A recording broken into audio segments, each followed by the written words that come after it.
Assalamualaikum warahmatullahi wabarakatuh. Jumpa lagi bersama Konten Belajar ID.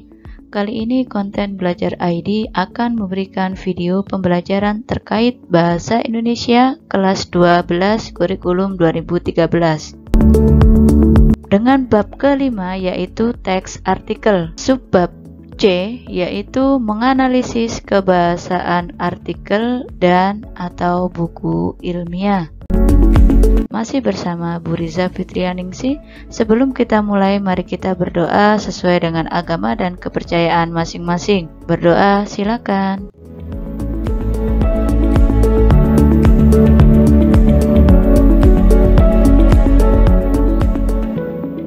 Dapat diakhiri. Tujuan pembelajaran setelah kita mempelajari materi hari ini yaitu diharapkan mampu yang pertama menemukan unsur kebahasaan artikel dan buku ilmiah. Yang kedua yaitu membedakan unsur kebahasaan dalam artikel, opini, dan buku ilmiah.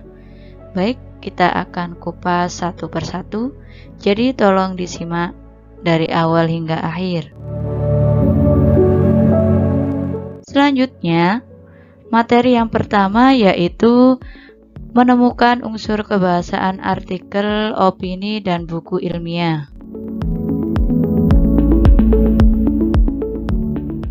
Nah, perlu kalian ketahui bahwasanya unsur kebahasaan artikel dan buku ilmiah ini memiliki sebuah persamaan karena penyajian isinya berdasarkan fakta dan disertai dengan opini sebagai data pendukung atau bukan imajinasi. Mengapa demikian? Karena buku ilmiah dan artikel ini masuk salah satu karya non-fiksi, di mana non-fiksi ini membutuhkan sebuah kebenaran yang bisa dibuktikan karena isinya berupa wawasan atau pengetahuan umum. Makanya isinya itu tidak bersifat imajinatif, hanya karangan penulis semata ya. Tapi apa yang ditulis oleh penulis itu harus bisa dibuktikan atau sesuai dengan keadaan yang sebenarnya. Oke, unsur-unsur kebahasaan. Nah, di sini di dalam teks artikel juga memiliki unsur-unsur kebahasaan dalam penulisan artikel yang harus diperhatikan. Yang pertama yaitu unsur adverbia, di mana sebuah artikel atau buku ilmiah ini terdapat kata-kata yang merujuk ke adverbia atau kata keterangan yang bersifat itu meyakinkan pembaca. Misalkan terdapat kata selalu, biasanya, sering, dan sejenisnya. Tetap ya yang berisi tentang sebuah opini ya, opini yang meyakinkan pembaca, tetap dengan menggunakan data-data yang faktual. Selanjutnya, kebahasaan yang kedua terdapat unsur konjungsi, yaitu kata atau ungkapan yang menghubungkan dua satuan bahasa yang sederajat. Jadi di sini ada konjungsi tingkatan, itu misalnya pertama, kalau konjungsi perumpamaan itu seperti kata seperti, kemudian kalau konjungsi untuk meyakinkan ya, supaya kalau konjungsi untuk menyangkal ya atau membandingkan ya, padahal, dan konjungsi yang lainnya. Selanjutnya ada unsur kebahasaan yang ketiga yaitu adanya kosakata. Jadi dalam sebuah artikel ini harus ada pembendaraan kata-kata. Mengapa? Ya diperlukan kosakata yang luas dan menarik. Nah, dari sisi unik ya atau karakteristik artikel itu sendiri, di samping itu berisi tentang sebuah informasi yang berdasarkan fakta. Di sisi lain, sebuah opini tulisan dalam artikel itu harus menarik ya. Menarik bagaimana? Ya kata-katanya itu yang unik ya, yang memberikan ciri yang khas bahwasanya ini sebuah artikel di bidang hukum, ini artikel di bidang politik dan lain sebagainya. Contoh saja ya, ada kosakata atau kata istilah aktualnya. Kata aktual ini ya dijadikan sebagai kata-kata yang muncul dalam sebuah artikel. Kemudian ada kata fenomenal ya. Daripada menggunakan istilah viral atau terkenal, itu memang kata-katanya sederhana namun kurang menarik ya untuk didengar. Oleh karena itu diksinya itu memilih fenomenal meskipun ketiga kata tersebut itu bermakna sama ya. Kemudian ada kata-kata editorial, ada kata-kata imajinatif. Lebih unik mana atau lebih menarik mana menggunakan imajinatif dengan khayalan atau rekaan. Nah, itu kita harus pintar ya, pintar dan cerdas dalam memilih diksi untuk pembandaraan kata-kata dalam artikel. Ada kata tajuk rencana. Tajuk rencana ini sama dengan apa ya? Apakah sama dengan istilah berita?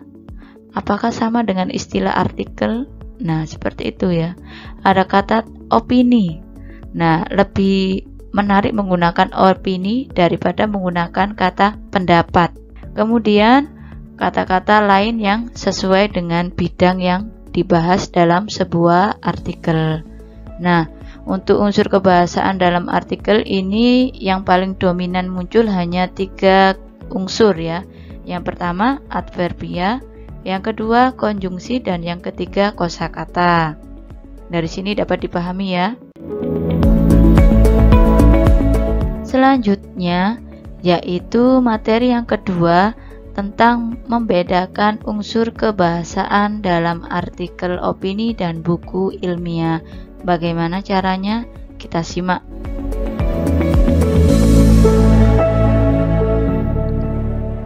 Perhatikan ya, kalian harus tahu bahwasanya sebuah artikel opini haruslah dinilai dari sudut argumentasi atau penalarannya maupun nilai gagasannya dan bukan dilihat dari sudut pandang ilmiah.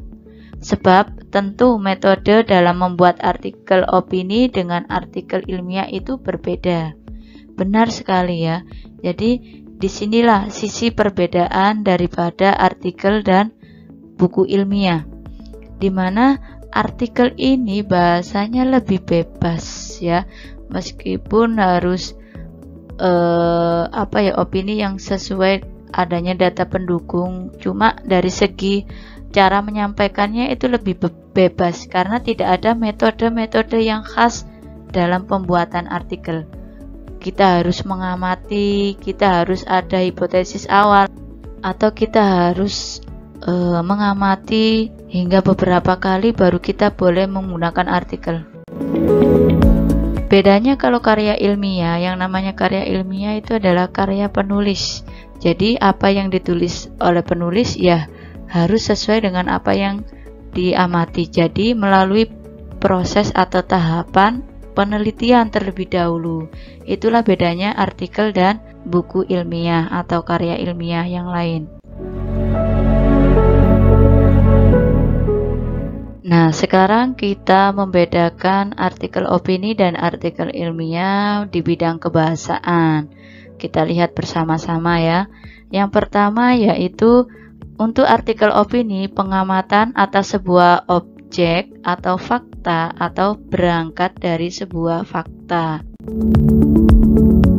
Jadi di sini berangkat dari apa yang kita temui di masyarakat.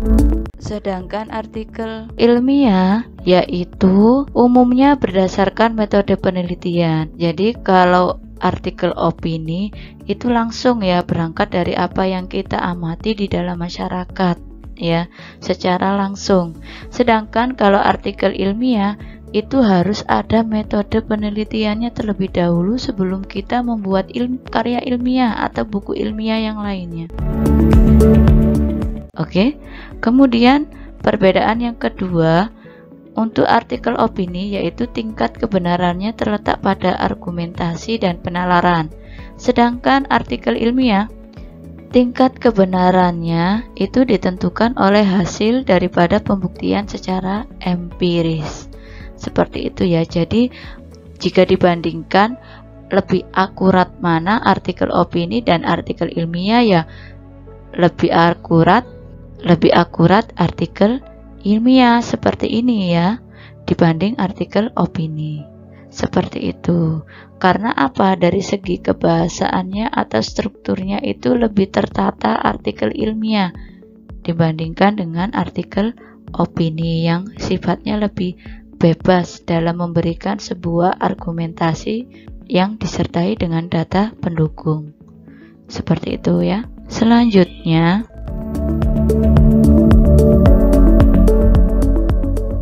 nah, di sini saya memiliki salah satu contoh sebuah artikel ilmiah yang saya ambil dari buku Bahasa Indonesia e-book ya, kelas 12 kurikulum 2013 pada bab kelima.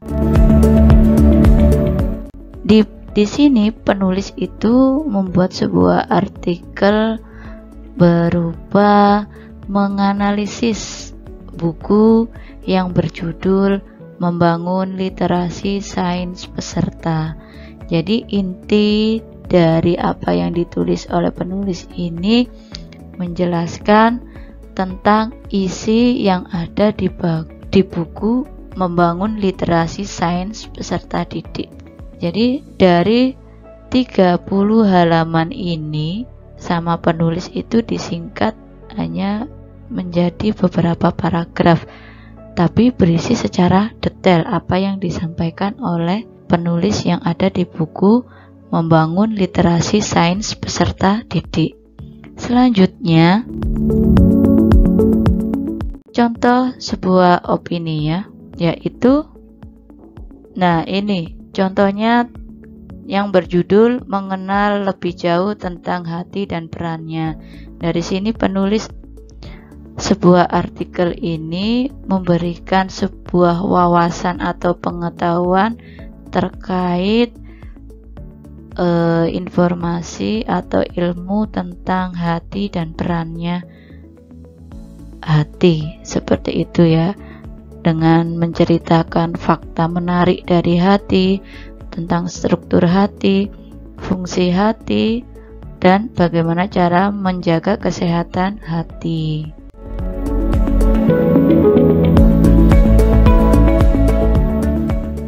Nah, coba kalian cari perbedaan dari kedua artikel opini dan artikel ilmiah sebelumnya tadi. Silakan di pause video ini dan dibaca dengan seksama, atau bisa membaca di buku masing-masing ya, e-book Bahasa Indonesia kelas 12 kurikulum 2013.